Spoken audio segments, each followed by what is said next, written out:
L'été, ce n'est pas que le son des cigales qui chantent et l'odeur du barbecue qui se prépare. L'été, c'est surtout le générique de Fort Boyard qui résonne dans le salon. On ne pouvait pas passer à côté et on en parle dans Un été devant la télé.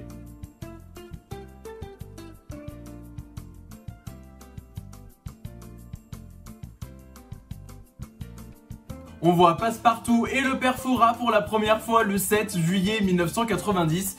Et oui, ils étaient là tous les deux pour essuyer les plâtres lorsqu'Antenne 2 a décidé de lancer l'émission.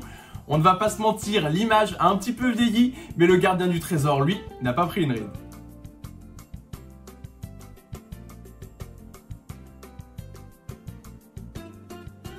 La force principale de Fort Boyard, c'est qu'elle parle à toutes les générations. Les enfants d'aujourd'hui regardent l'émission avec leurs parents ou leurs grands-parents qui la regardaient déjà, et tout le monde s'y retrouve, notamment grâce aux épreuves.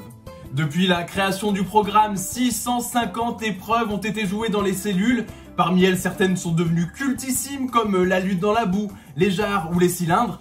Les cylindres qui ont été rayés de la liste des jeux en 2018 parce que l'épreuve était décriée depuis plusieurs années. Et honnêtement, quand on revoit certaines images, on comprend pourquoi.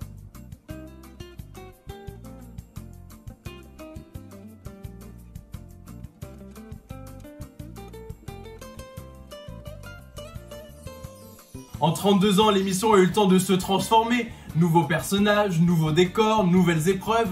Au tout début, c'était même des anonymes qui y participaient avant que la production ne décide de faire jouer des célébrités pour des associations à partir de la 4e saison.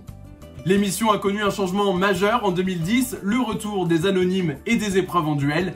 2 équipes de 4 candidats s'affrontaient, parfois en même temps. Celle qui remportait l'émission revenait la semaine suivante et remettait son titre en jeu. Mais l'expérience n'a pas été un succès et n'a pas été renouvelée. Vous êtes au courant, le fort accueille des scorpions, des araignées, des serpents, mais ce n'est pas tout. Chaque année, il ouvre aussi ses portes à plein de pays qui viennent tourner leur propre version de l'émission. Au total, plus de 30 nations ont déjà adapté le jeu. You did well. You've got the 4 keys. That's all we need. Time to go to the restroom. Let's go. Globalement, les épreuves sont les mêmes, on retrouve même Passepartout, c'est pour ça qu'il ne parle pas sur France 2, c'est pour être partout. Par contre, le Père Fouras n'a pas le droit de poser ses énigmes en français, il est remplacé par un aristocrate en Corée ou par une femme rousse en Argentine.